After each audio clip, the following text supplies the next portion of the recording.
The worst thing about every Call of Duty Zombies map. I saw Chrism do this on his YouTube channel and I decided to do my own kind of twist on this. So if you guys don't know who he is somehow, links will be in the description to his channel and his video. But without further ado, here's one bad thing about every Zombies map in my opinion. First up is obviously going to be Knocked, and I mean, besides the fact that you can work your 9 to 5 job, brush your teeth, take a shower, get kids, finish your university degree, and you know, do all that stuff, you can maybe get on round 3 by then. But besides that, it's a pretty good map. Next up, in my opinion, is pretty much the polar opposite of Knocked, where Knocked is super slow and just boring at times. Verrucht is much more fast paced. However, that doesn't mean it's a good map. Half the times I find myself dying on like round 10, especially on the World at War version, and the balance of difficulty makes no sense. Like on BO1 you have the Winter's Howl, as if that was gonna help you out, and then on BO3 you have Gobblegums, which make it really easy, or you can just not use it and it just becomes like sort of weird. So it's probably like the weirdest map in my opinion. The difficulty is like scaled all over between remasters and the original, and that's probably the biggest problem with Verrucht. It's either super easy on BO3 with Gobblegums and Widow's Wine, or it's the hardest map on BO1 and World at War. Next up is Shino Numa. Now, despite it being the main inspiration for COD World War II's color palette, that's not even the biggest issue I have with this map. The issue I have is the fact that this map could legitimately contest for how long it could take you to walk across that swamp with Knocked spawning. Like, we need to do a race on that map. What's longer, waiting to get on round 2 on Knocked, or walking across the Shino Numa swamp? Because there's got to be a competition for that. It's crazy how long, especially on the BO3 version. At least BO1 you can kind of hop over it, and World at War. BO3 you're just stuck. Even with stamina up in that game, you're just stuck. You're just walking across it. You're waiting for Donkey from Shrek to pick you up or something. There's just nothing you can do about it. And the thing that sucks is, as I said before, stamina up doesn't even help you out, and it's not even available on BO1 and World at War, which really sucks for a map like that. Durice. Now this map, I just have one question, especially to the developers at Treyarch who were making this at the time, but whose idea was it to take out your jug whenever you shot the wonder weapon? Like, did you just want people not to use the wonder weapon? Like, what was the point of it? If you don't want me to use the wonder weapon, you could have just not put it in the game. Why do you need to punish me for using it? You know I need to use it. I'm gonna use it every time anyway. But yeah, I don't get why they did that, to be honest. It's really painful, especially if you're going for higher rounds where you have to start training with a trap because of it. It just gets really bad. Alright, we're out of the World at Wars and now we're on to BO1, and we're going to be starting off with Kino. Now I would say that this map lacked some innovation, especially because it was going to be World at War's 4th DLC, but I'm sure everyone's heard of it. So my main issue is, especially when I played it when I was younger, is why do I have to teleport to those rooms even after I've taken those like film reels? Like, I don't want to sit there for 20 seconds every time I want to pack a punch just to collect some reels that aren't even there. Like, what am I, especially in the checkers room, like, what do you want me to play chess or something? Like, what am I supposed to do in those rooms? I'm literally waiting every single time I need to pack a punch. I don't even care about what was it?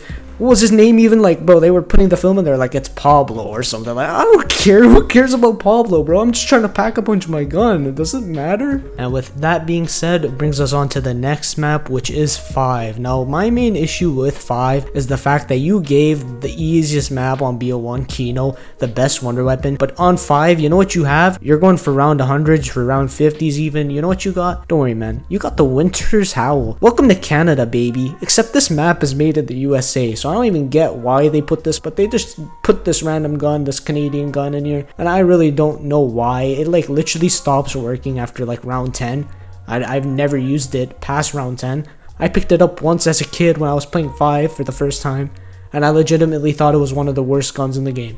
And I swapped it for a commando, and I'd still do it again. I'd do it again, I'm not even gonna lie. Next up is the first DLC in BO1. It's gonna be Ascension. And my biggest issue with Ascension, the thing I think is bad about it, is the fact that your colors are gray, black, and white until you open the power. I don't know if this was like on purpose or something, and I don't understand the point of it. There's literally no point. Actually, think of a point right now and tell me why the map should look like that from the beginning. There's literally no points. You should be able to see. I want to see. I don't want to be playing World War II zombies. I want to be playing BO1 zombies. I'm not trying to decipher the 50 shades of gray in my screen right now. I'm just trying to shoot some zombies and like actually play the game. I don't know why they did this, and I'll never understand it, to be honest. honest. This is just like a weird mechanic. Next up is gonna be DLC 2 for BO1, and it's gonna be Call of the Dead. Now, I've played like Call of the Dead maybe 3 times. It's probably one of my least favorite maps, but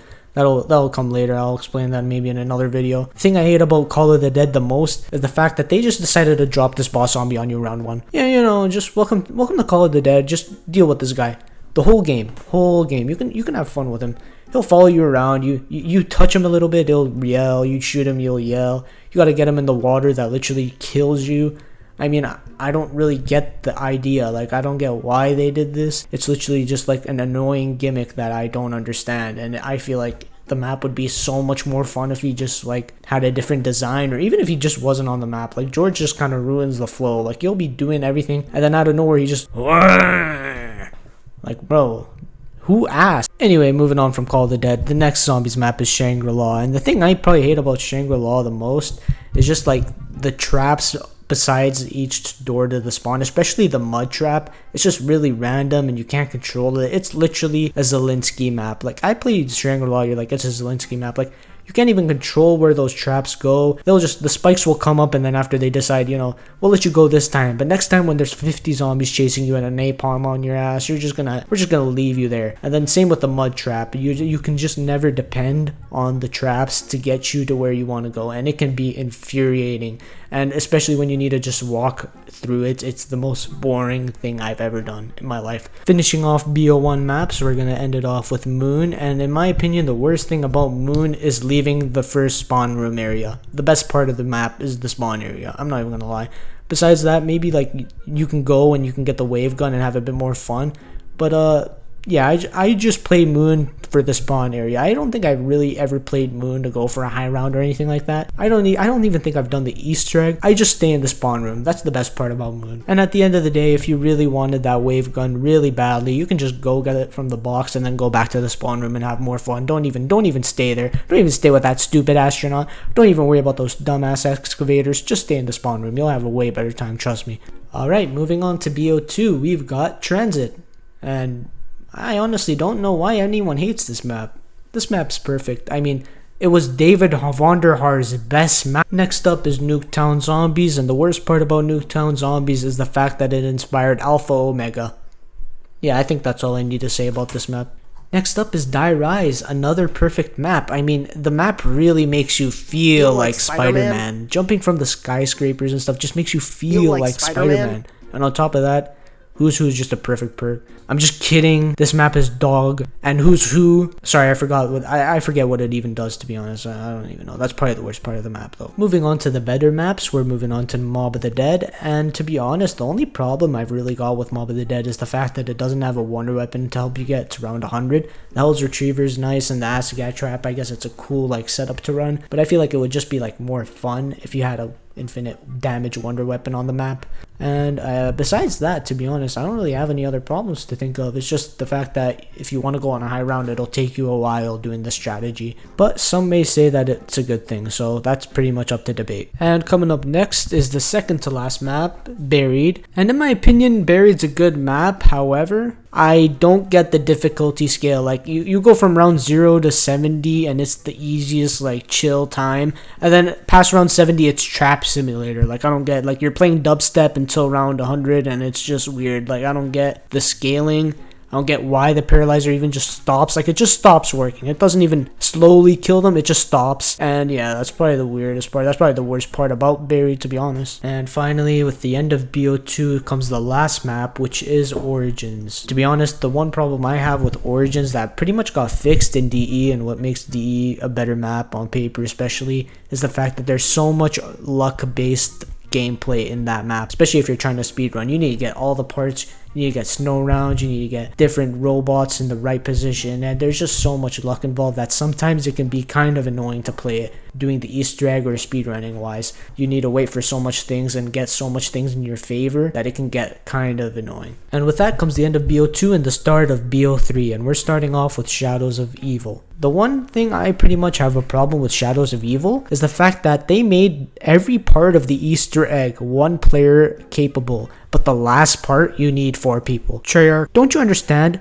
We don't have 4 people. Who has enough friends to have 4 people in their lobby and good at zombies nonetheless? You're really expecting us to do way too much. And the fact that you can do every single Easter egg part up until the last one and you can't finish it off, it's just like kind of dumb. I don't get why they did that. Especially since every other BO3 map that comes out afterwards lets you do the Easter egg solo. The Giant, I just want to know why after you do the Easter egg you get the Annihilator. Like, does anyone even use the Annihilator? The Annihilator? Whatever the hell it's called. Show me footage of one guy using this past round like 5. Because I've never seen it, and if I see it, they're probably like, weird. I'm scared of people who use the Annihilator past round 5. Not ironically, that thing's scary, man. And on top of that, like, out of all of the specialists, it's just the worst one, and they put it on the Giant. It's almost like they were like, you know what, this can go here, no one will notice, but I noticed and I hate it. They're Eisendrache. Now, besides the fact that there was like 60 different ways people were naming this map and calling it out,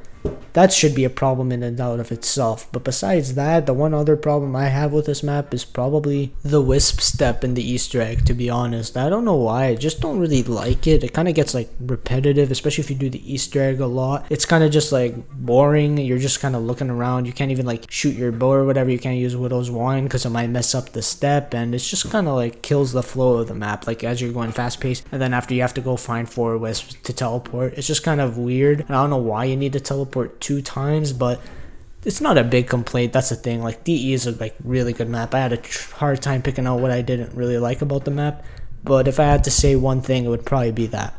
Zetsubo no Shima. Now, I know most people hate Zetsubo because of the fact that there's so many parts, but I honestly don't have a problem with that. There's been millions of other maps that have a bunch of parts and no one complains about that. I'm not gonna even complain about it for Zetsubo because I don't find it horrible.